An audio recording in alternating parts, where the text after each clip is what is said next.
I remember the house I grew up in like a scene frozen in time, perfect on the surface, immaculate in every way. The walls were painted a soft ivory, carefully curated family photos hanging in neat rows, each frame meticulously dusted. The living room, the crown jewel of my mother's design, was a place where no one actually lived.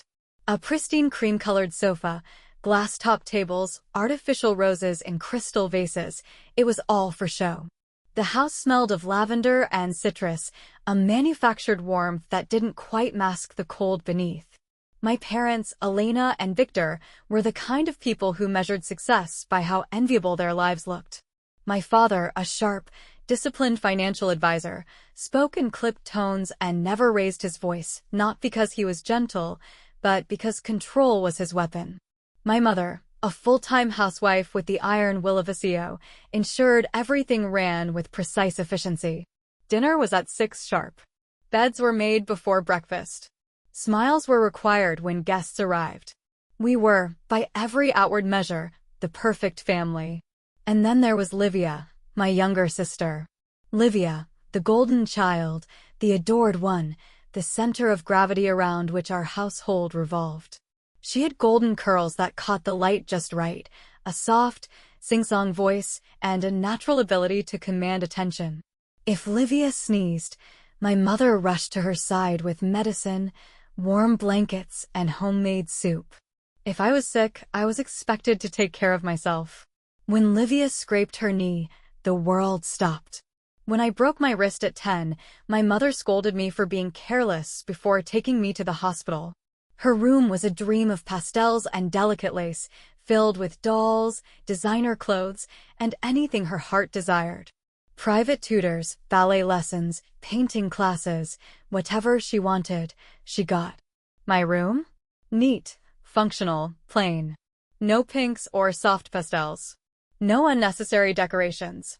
Just a bed, a desk, and a bookshelf filled with second-hand novels. It was as if the house had been built for Livia, and I was simply occupying borrowed space. At the dinner table, conversations always centered on her latest achievements, her dance recital, her perfect spelling test, the adorable things she said that day. My presence was acknowledged only when necessary. Pass the salt, please. Mira, could you clear the table? Never, how was your day? Never, what do you want? But this was my reality, and for the longest time, I accepted it. After all, what was there to question? This was how things had always been. This was what it meant to be part of my family. And so I smiled when I was supposed to, spoke when spoken to, and buried the first embers of resentment before they could take root. To anyone looking in, we were the perfect family. But perfection is a fragile thing. And, eventually, it always breaks. The neighborhood we lived in was just as picture-perfect as our family pretended to be. Wide streets lined with manicured lawns, houses painted in muted, tasteful colors, driveways filled with high-end sedans and SUVs. Our neighbors were the kind who prided themselves on their rose gardens and weekend barbecues, who smiled a little too widely but never let their mask slip. Every Sunday, my parents hosted brunch. It was a grand affair. Fresh croissants from the bakery, perfectly folded napkins, steaming pots of imported coffee.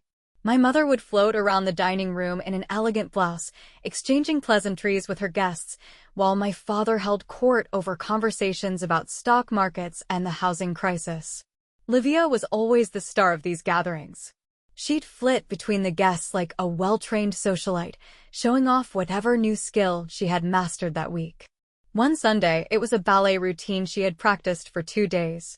The next, it was a painting she had barely finished before my mother framed it and hung it in the hallway. Every little thing she did was met with admiration, claps, and coos of, "Oh, she's so talented." And me? I was in the background, setting the table, making sure the juice glasses were filled, clearing plates as guests finished. No one asked about me. No one noticed me. I was a fixture, a moving part in the well-oiled machine of my mother's carefully curated world. But there was one guest who did notice. Mr. Holloway, my father's business partner. He was a tall, sharp-eyed man in his mid-50s, the kind of person who always knew exactly what to say. Unlike the others, he didn't just smile and move on, he actually looked at people. And one day, he looked at me. "You're always busy, aren't you, Mira?" he said as I cleared his plate. His tone was light, but there was something thoughtful in his expression. I hesitated for a fraction of a second before nodding. "I like to help," he hummed, swirling his coffee in his cup. "You ever think about what you want to do? What you want for yourself?" I froze. No one had ever asked me that before. Not really. My mother, overhearing, swooped in before I could answer. "Oh, Mira just likes to keep busy. She's a very practical girl." Her voice was smooth, dismissive. The conversation was over before it could begin. Mr. Holloway gave me one last look before turning back to his conversation with my father. It was a small moment, barely noticeable. But something about it stuck with me. What did I want for myself? For years, I had only known what my parents wanted. I had only been told what I was supposed to do, how I was supposed to behave. But that question lingered in my mind, slowly unraveling the quiet obedience I had built my life around. It was the first time I wondered if there was a way out. And once that thought took root, it never let go. Time passed, and life in our house remained the same, at least on the surface. Livia continued to bask in my mother's endless attention, her every whim granted without question. She was the child who never had to ask twice, the one whose tears could halt an argument, whose slightest discomfort could shift the balance of our household. If Livia was happy, my mother was happy. And if my mother was happy, my father was content. It was a carefully maintained ecosystem, and my role was clear: to keep the peace. When I turned 16, I started to notice just how deep my mother's control ran. It wasn't just about making sure I played the perfect daughter at family gatherings, it was in everything. The way she dictated what I wore, how I spoke, how I spent my time. I had no say in what clothes I owned. Everything in my closet was something she picked, something appropriate. My hair had to be brushed back, neat and simple, no makeup, no nail polish, nothing unnecessary. "You don't want to attract the wrong kind of attention," she would say whenever I tried to experiment, as if wanting to look nice was a sin. Livia, of course, was different. She had pretty summer dresses, glittering hairpins, the freedom to try makeup and paint her nails. "She's younger," my mother would say whenever I questioned the double standard. "She's allowed to have fun." And what was I allowed? I swallowed my resentment like medicine, convinced myself it was temporary. But the older I got, the more suffocating it became. I remember the night it really sank in. It was a Friday, and Livia had convinced my parents to let her go to a sleepover. She was 15, 1 year younger than I was when I had asked for the same thing and been told no. My mother had said then that I was too young to be staying out. But for Livia, there were no such restrictions. That night, I went to my room and pulled out the only thing that was truly mine, my notebook. It was filled with ideas, plans, goals I never spoke about. My dream was simple. I wanted to own something of my own. A business, maybe. A small cafe where people would come not just for coffee, but for the feeling of warmth and belonging. I had no experience, no idea where to start. But I had a vision. I flipped through my notes, rereading all the things I had written down over the past year. I had even started writing down small ways to save money, ways to make extra cash. I knew that if I ever wanted to escape this house, I would need a plan. But just as I was lost in my thoughts, my bedroom door swung open. My mother stood there, arms crossed. "What are you doing?" she asked, her voice sharp. I hesitated, instinctively shielding my notebook. "Just writing." She narrowed her eyes and stepped into the room. "Writing what?" I knew better than to tell her the truth. I had learned, over the years, that my dreams weren't something she wanted to hear about. "Nothing important," I muttered. She didn't believe me. She never did. With a swift motion, she reached for the notebook. I tried to pull it back, but she was quicker. She flipped through the pages, her expression unreadable. And then, she laughed. "A cafe?" she scoffed. "Mira, you can barely make yourself useful in this house, and you think you can run a business?" The words hit like a slap.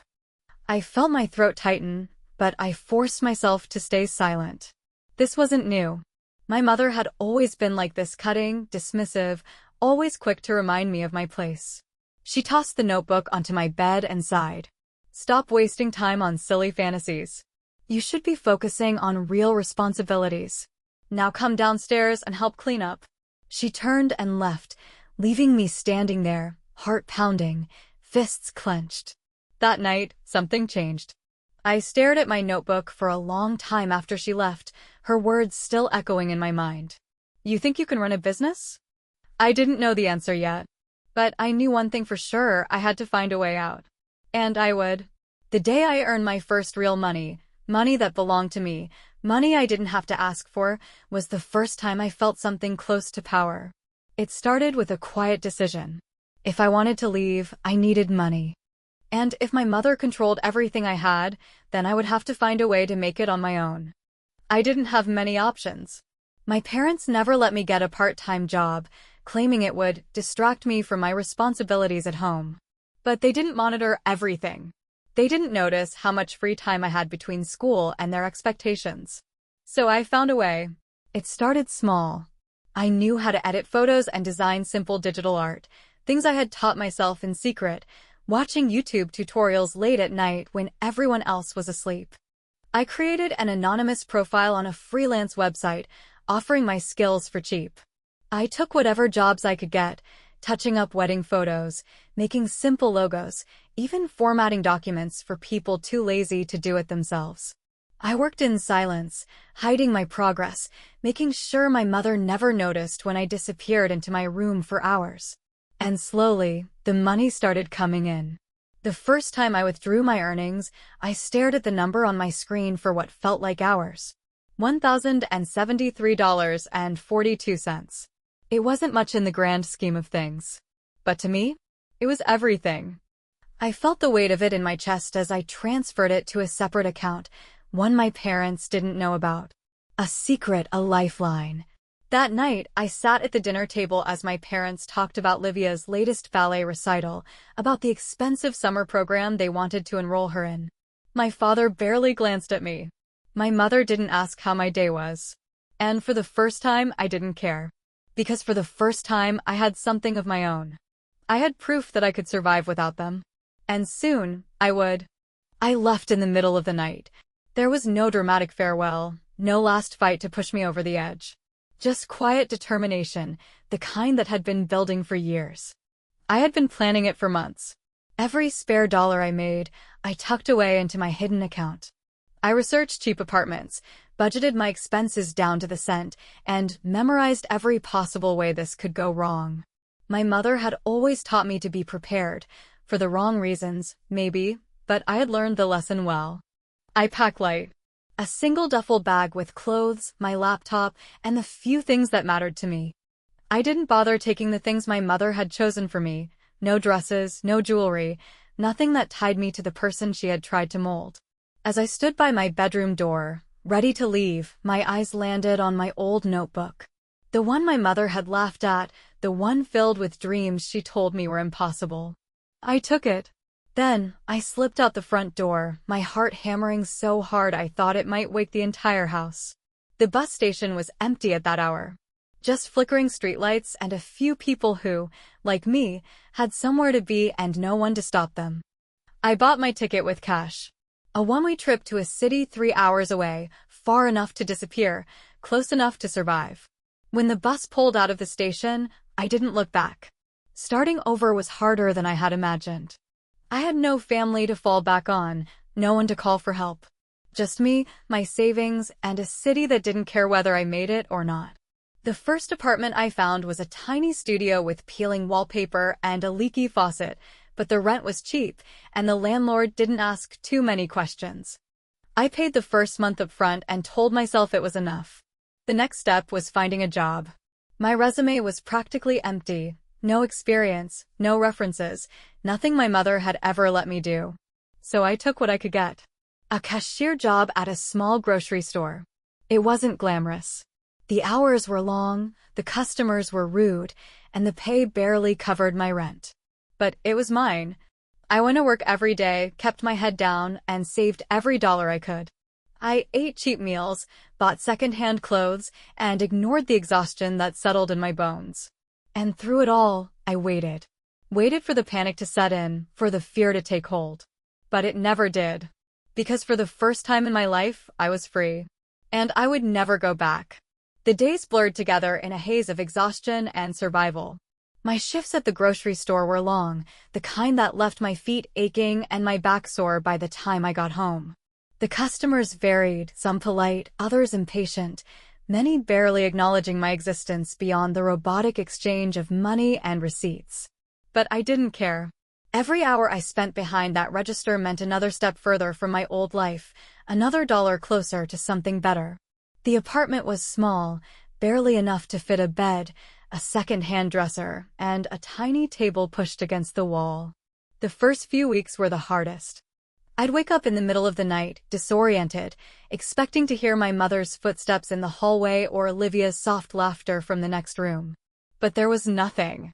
Just silence, heavy and unfamiliar. I told myself that this was what I wanted, that the loneliness was just the price of freedom, but some nights, it felt like a weight pressing down on my chest.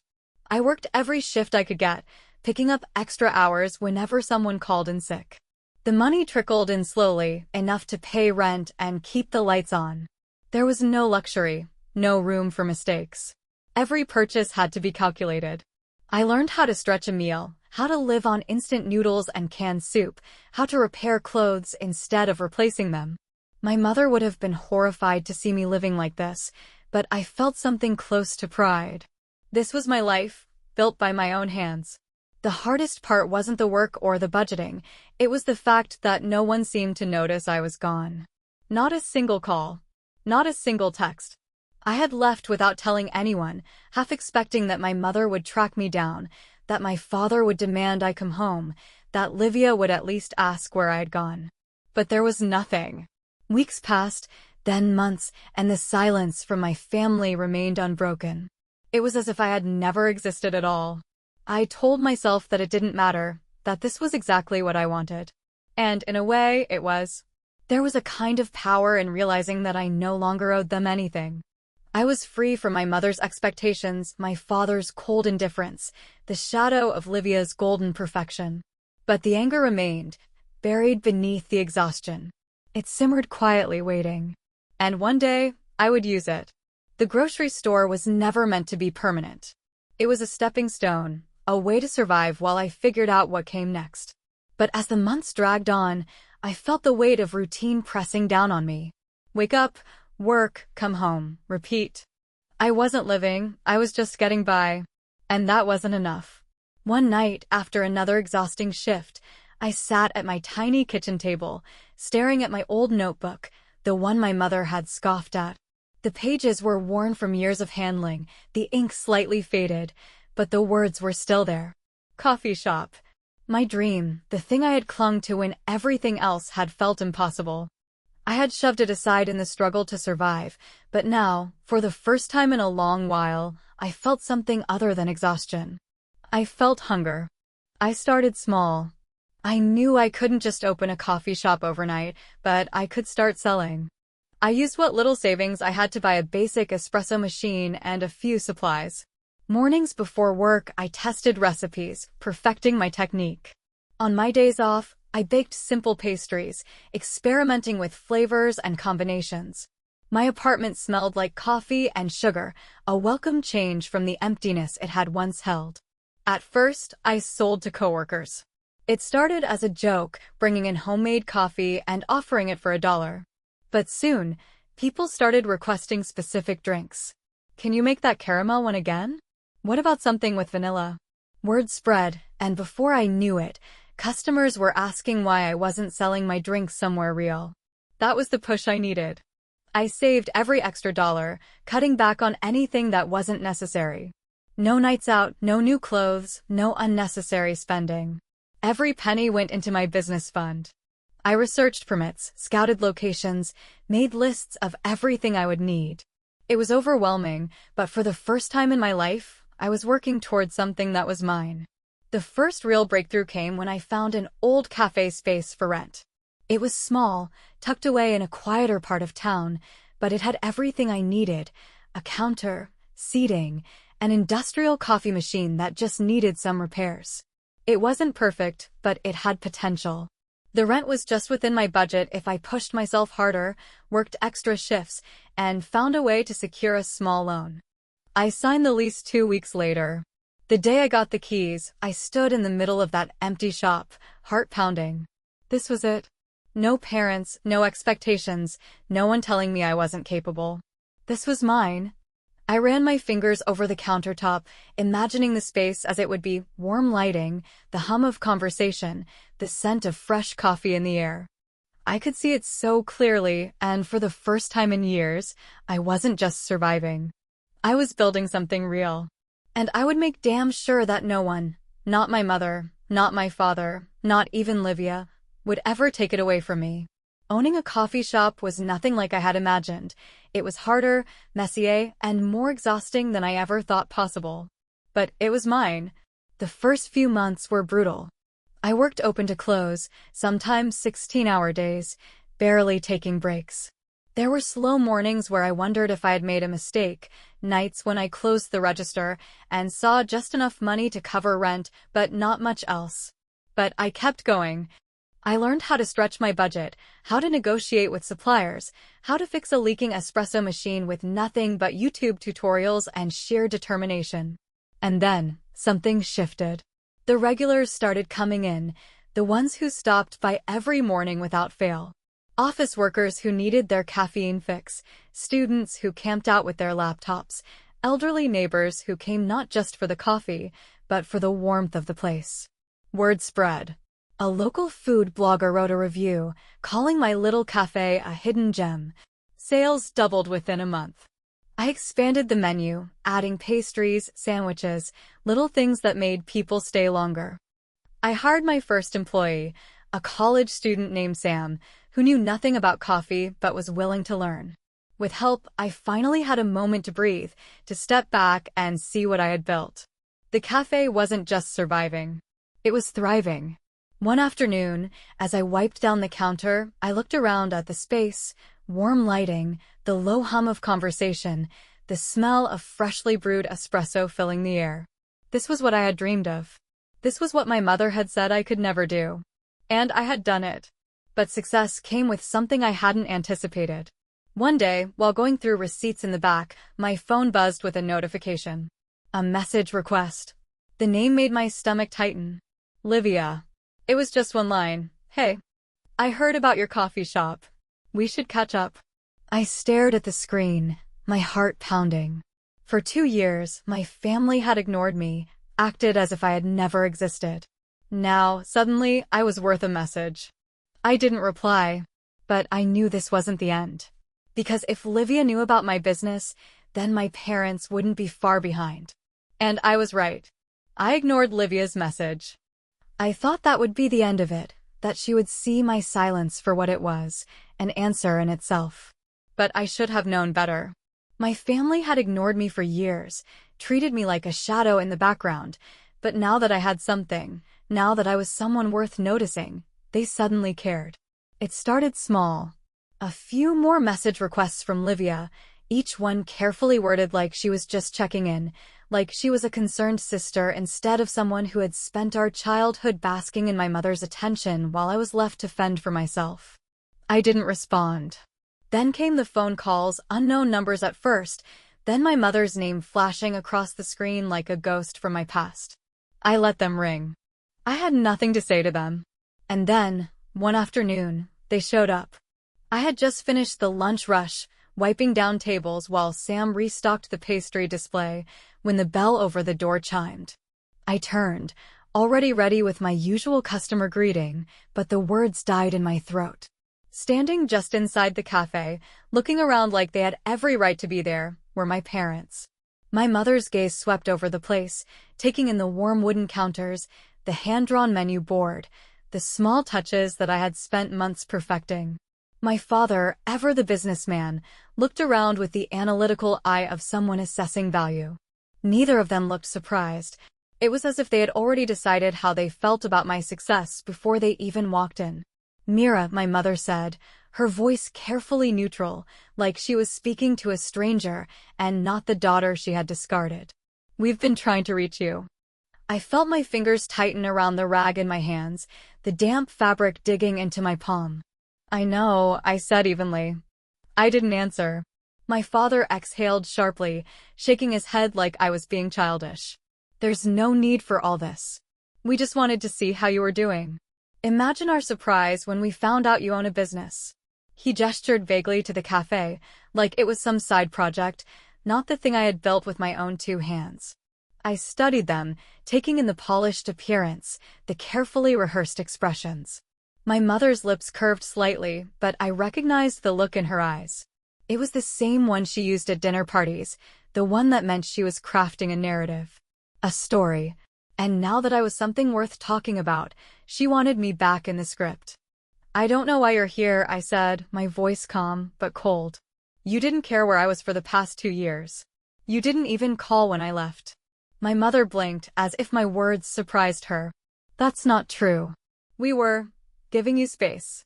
A bitter laugh escaped me before I could stop it. Space? No, you forgot about me. Until now. My father sighed, crossing his arms. You're being dramatic, Mira. We're just happy to see you doing well. I didn't believe them. Not for a second. If they had really cared, they would have looked for me before now. They would have called, messaged something. But they hadn't. And yet, here they were, standing in my cafe, not because they missed me, but because they had finally realized I was worth something. I took a slow breath, steadying myself. I'm doing fine. Now, if you'll excuse me, I have work to do. My mother's expression faltered for a split second before she regained her practiced smile. Well, we'd love to catch up sometime. Maybe have dinner? As a family? A family. That word tasted bitter in my mouth. I turned away without answering, walking behind the counter and pretending to check the register. I heard them hesitate, waiting for something, an invitation, maybe, or an opening to continue their performance. But when I didn't give them one, my father muttered something under his breath, and then, finally, the bell chimed again as they walked out. I didn't move until I was sure they were gone. Only then did I let out a slow, measured breath. They thought they could just walk back into my life like nothing had happened. They were wrong. 2 weeks passed before I heard from them again. This time, they didn't waste time pretending to care. No fake concern, no invitations to reconnect. Just a single message from my father, blunt and to the point. We need to talk. It's important. I almost ignored it. Almost. But something in me, curiosity, maybe, or the quiet desire to hear them say out loud what I already knew, made me reply. I'm busy. Say what you need to say. His response came within minutes. Not over text. We'll come by the cafe. They didn't ask. They never asked. They just assumed I would say yes. That was how it had always been. But this time, I wasn't the girl they had trained to obey. Fine, but don't expect anything. They arrived during the slow afternoon hours, my mother in her usual tailored coat, my father in a pressed suit, both looking out of place in a shop that smelled of coffee and warm pastries. I didn't sit down to greet them. I didn't offer them drinks. I just crossed my arms and waited. My father got straight to the point. We need $50,000. I almost laughed. Not because I found it funny, but because the sheer audacity of it left me stunned for a moment. My mother shifted in her seat, smoothing non-existent wrinkles from her sleeve. We wouldn't be asking if it wasn't necessary, Mira. We took out a loan a while back, an investment opportunity that didn't pan out. And with the economy the way it is, well, she trailed off, her tone carefully crafted to sound regretful. It's a difficult time for us. Difficult. The word rang in my ears. Had it been difficult when they ignored me for years? When they let me walk out of their lives without a second thought? Had it been difficult for them to dismiss me over and over while they poured every ounce of attention into Livia? I leaned against the counter, staring at them, unblinking. Why are you asking me? My father sighed like I was being unreasonable. Because you have a successful business now. We know you're doing well, and family helps family. Family. They loved that word when it suited them. I felt something sharp and cold settle in my chest. You didn't help me when I needed it. My mother's face twitched. That's not fair. No. I tilted my head. because I remember needing help. I remember struggling alone while you were busy making sure Olivia had everything she ever wanted. I remember you treating me like a ghost until suddenly, I became someone worth knowing. I let the silence stretch, let them sit in it. Then I added, you haven't changed. You just finally need me. My father's jaw tightened. We're your parents, Mira. We raised you. We gave you everything. You gave me nothing but rules. My voice was calm, steady. And I built everything you see here without you. My mother's patience cracked. We're not asking you to hand it over. It's a loan. We'll pay you back. I smiled, slow and sharp. Oh, like the way you always paid me back when I did everything for you. I straightened, shaking my head. No. My father's expression darkened. Mira. No, I repeated, louder this time. I don't owe you anything. I don't owe you my time. I don't owe you my success. And I definitely don't owe you my money. I exhaled, forcing every ounce of finality into my next words. You taught me that family is just another word for obligation. But I've learned something different. Family isn't about blood. It's about the people who show up when you need them. And you never did. The silence that followed was thick and heavy. My mother's lips parted like she wanted to argue, but for once, she had nothing to say. My father stood, his chair scraping loudly against the floor. He was furious, not because he had lost a daughter, but because he had lost a source of income. You'll regret this. I met his gaze, unfazed. No, I won't. They left without another word. The bell above the door jingled as it swung shut behind them, and just like that, it was over. I let out a slow breath, then turned back to the counter, where my staff was pretending not to have heard every word. Sam, my longest employee, glanced up from wiping the espresso machine. You good? I thought about it. The past. The weight I had carried for years. The anger, the resentment, the loneliness. And then, I thought about now. The warmth of the cafe. The sound of quiet laughter from the regulars. The steady hum of a life I had built with my own two hands. I smiled, lighter than I had in years. Yeah, I said. I'm good. And for the first time in my life, I really was. The days after my parents' visit felt different. Lighter. Like I had finally exhaled after holding my breath for years. I had always thought closure would come in some dramatic way, maybe a confrontation where they finally admitted their mistakes, maybe an apology I knew would never come. But in the end, it was simple. I had said no. And that was enough. I hadn't just walked away from them that day, I had walked away from the version of myself that still needed their validation, the one who had spent years waiting for them to see me, to choose me. That girl was gone. In her place stood someone they didn't recognize. Someone who didn't flinch when they demanded something. Someone who didn't need them anymore. And that was what they truly hated. They didn't reach out again after that. I knew they wouldn't. My father wasn't the type to grovel, and my mother's pride was too fragile to handle rejection. To them, I had always been a backup plan, an extra piece in the family puzzle they could discard when I wasn't convenient and retrieve when I became useful. But I wasn't their piece anymore. I never had been. The cafe flourished in the months that followed. I expanded the menu, hired more staff, even started looking at a second location. The business I had once only dreamed about had become my reality, and every day, I poured myself into it, not because I had to, but because I wanted to.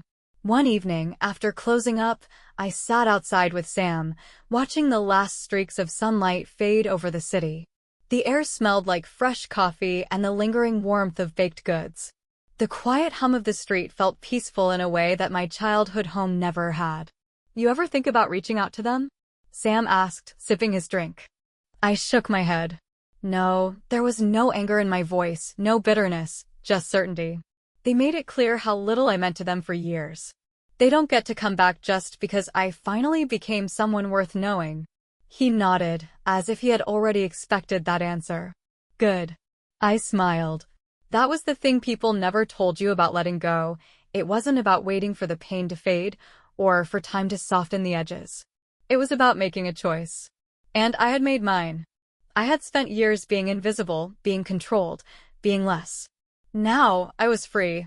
And I was never looking back.